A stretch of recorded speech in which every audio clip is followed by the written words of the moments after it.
Hi. I usually like to come at you with something a little more happy, but tonight I'm just fuming. I saw this article last week and I just had to put together something about how a little financial education could have saved this family in such a hard time with everything they have and protect a legacy. It's just heartbreaking. So, if you're a Canadian and you want to make sure your family gets what they deserve and what you wish, we're going to talk about one product. There's multiples out there, but I want to talk about one product in particular that can help on making sure your family is taken care of and the tax man doesn't get more than you want him to or than he should, because there's lots of ways that this could have been avoided.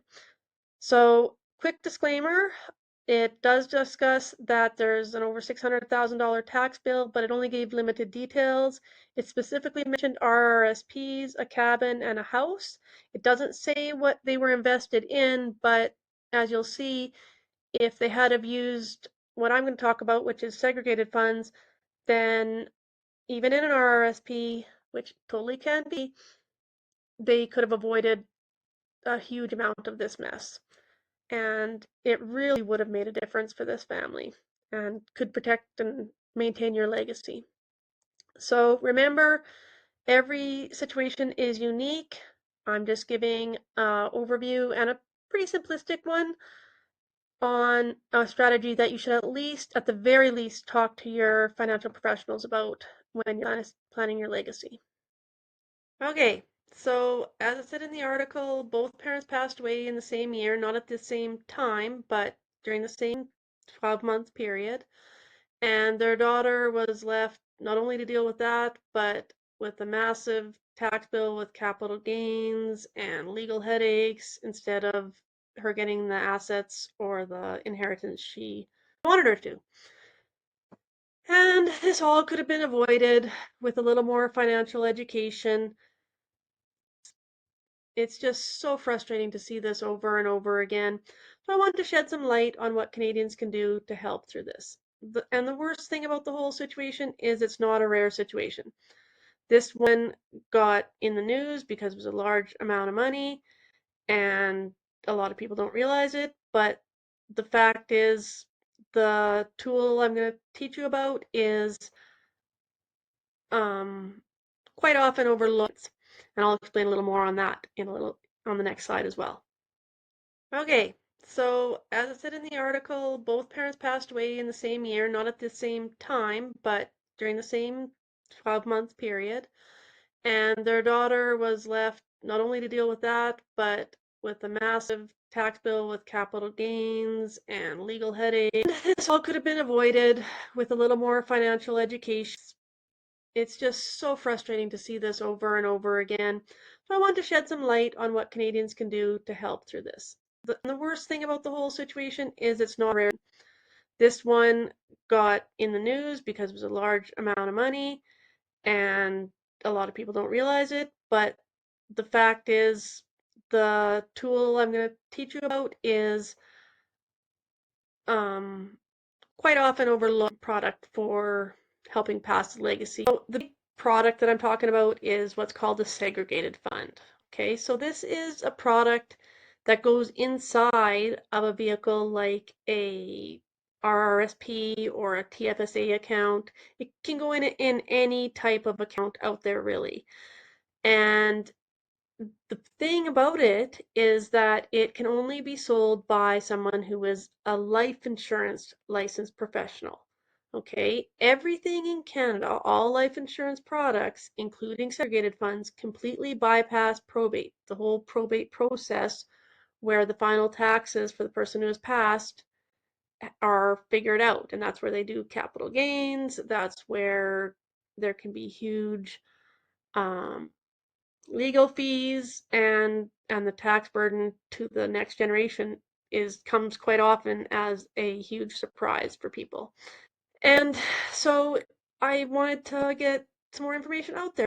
One of the things that quite frankly irritates me the most is that Because the financial world has different licenses for different things, like an accountant is different than a financial advisor.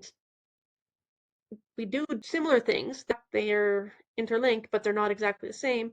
Same thing happens on the savings side of things. And unfortunately, many people out there who are planning professionals or wealth professionals are not life insurance licensed. So sometimes they don't even talk about segregated funds or consider them because either they don't know or they maybe don't get paid if they don't have someone on their team that can do segregated funds. I've heard so many stories on why people are just not told about this option. So again, everything that's life insurance related in Canada for a life insurance payout or a segregated fund completely bypasses the probate process and therefore avoids taxes like capital gains, the estate taxes, lawyer fees, tons and tons of stuff. So it can save families huge amounts of money, and frankly, that should have been employed, in my opinion, for this family. This should have been something they were told about. So, as you know, I like to use karate metaphors.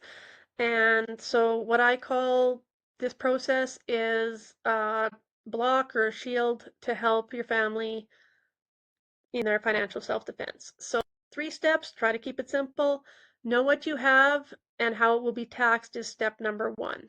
Okay, I know it can be overwhelming and just seem impossible, but if you're working with a professional, they should be able to answer any of your questions on this.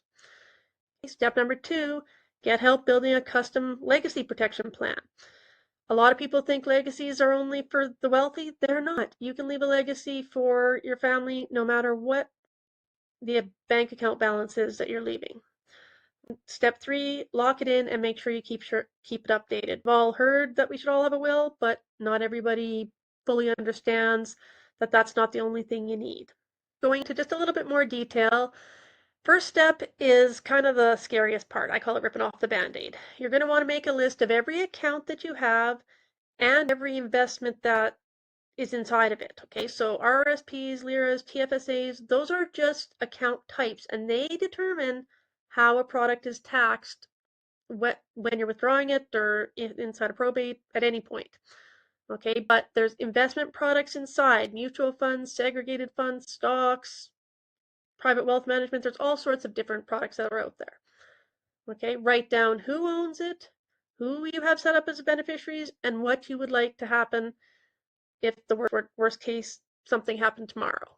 Okay, and don't just look at the numbers, look at the structure and ask if you don't know. If your financial person will not tell you or cannot explain to you how it all works, find more people to talk to. I usually find financialese is kind of like legalese. Getting someone to explain it to you who knows what they're talking about can really, really help. And it might be one person, it might be a whole team, but you really want to know all the different options that you have.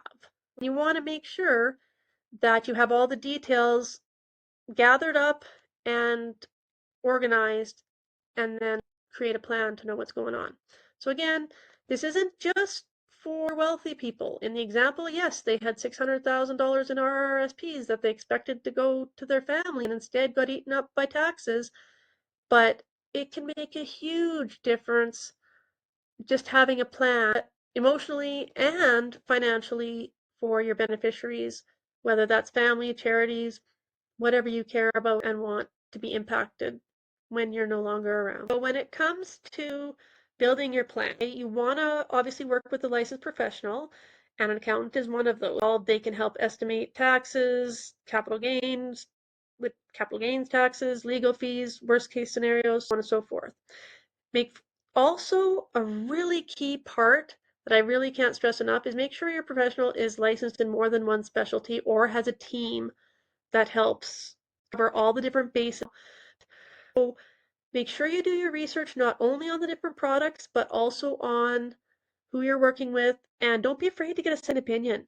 When I'm talking to people, I always go into it with the thought that it's up to them if they want to hire me and my team to help out with their situation. So if anyone is making you feel like you have to jump through hoops to qualify to be their client, that's a big red flag for me, okay? Because honestly, you're the one in charge. You have to be comfortable and you have to understand what's going on. That's why I'm so big on the financial education side of things and doing videos and hopefully helping people understand some of this stuff. So remember too that obviously as things change throughout your life, you have to adjust and change the plans, but don't be afraid, like I said, to get a second opinion and to ask what exact licenses do your professionals have? Because they should know, and how they're paid.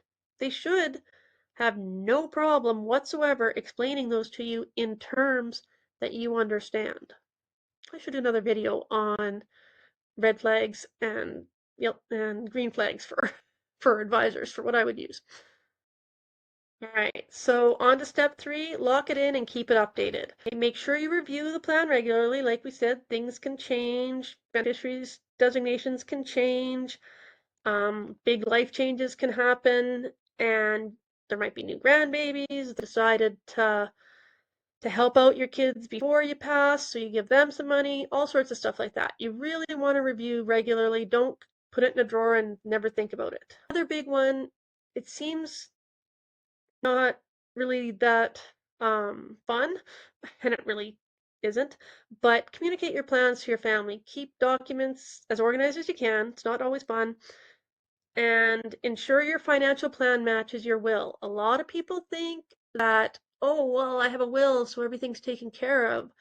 But nothing slows down probate more, the process of probate more, than having a financial plan laid out, but the beneficiaries don't match what's in the will, or something's changed, or anything like that.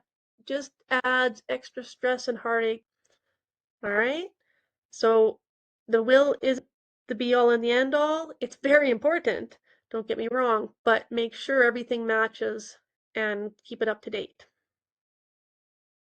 Sometimes I get pushback on that last little one where it talks about, like if I have to update my will every so many years, it's going to cost me so much. But frankly, the costs to doing that are nothing compared to the battles, which can literally tear families apart. It's one of the saddest things I've seen, and you don't want your family to be in that situation.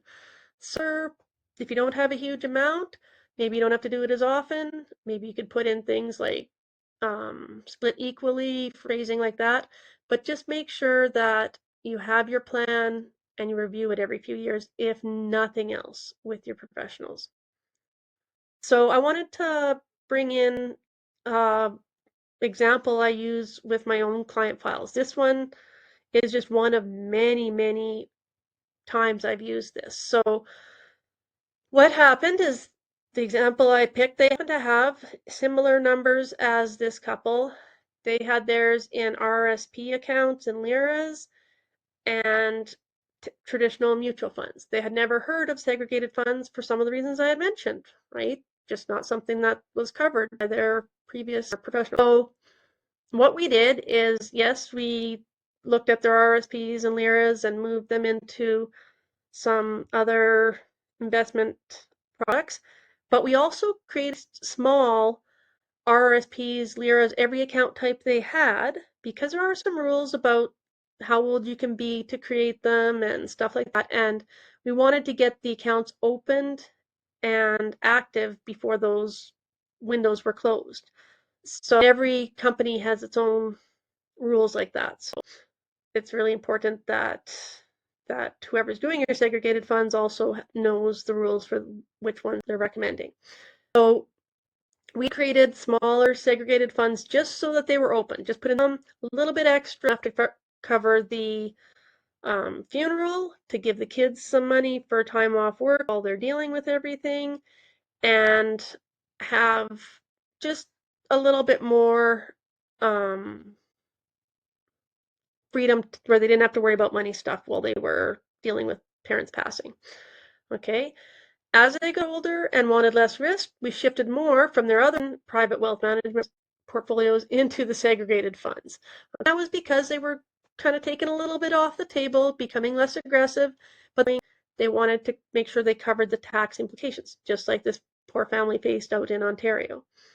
Okay? So if that family had have done a strategy like this, then it could have saved the vast majority. And if it had been in segregated funds, it would have bypassed probate completely, because that's the key part about segregated funds in this situation is they completely bypass probate.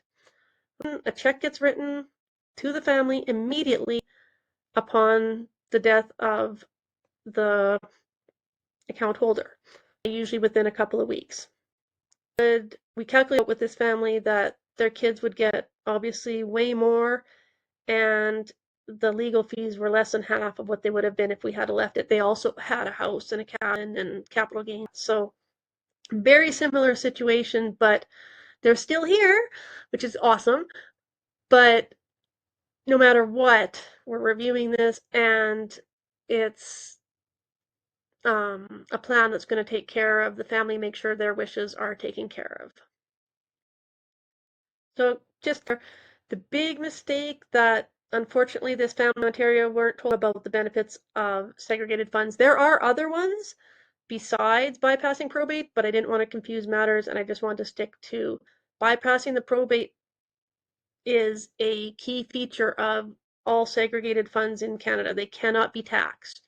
So, as well as life insurance policies themselves, they cannot be taxed. Back to my own clients, this is another part of why we created those segregated funds right off the bat. Unfortunately, he got a terminal health diagnosis, and so we already had planned on moving things slowly over, but that just was one of those unexpected things that popped up, and we immediately shifted all of his assets into segregated funds. They wanted to travel the world, so this ensured that even though he had a more likely chance of passing sooner due to his diagnosis, if they were traveling and something happened to both of them at the same time, the vast majority of their estate went to the kids and covered everything we could possibly have covered ahead of time. We also double checked with their accountants on the expected taxes, shift over some of hers because their assets had grown, and just done that general checkup that I recommended a few slides ago. Another just general but a very important rule, a lot of people don't realize that probate lawyers are paid on how big the estate is usually. Okay, so if everything, the house, the cabin goes in and is taxable, then obviously the estate value is higher.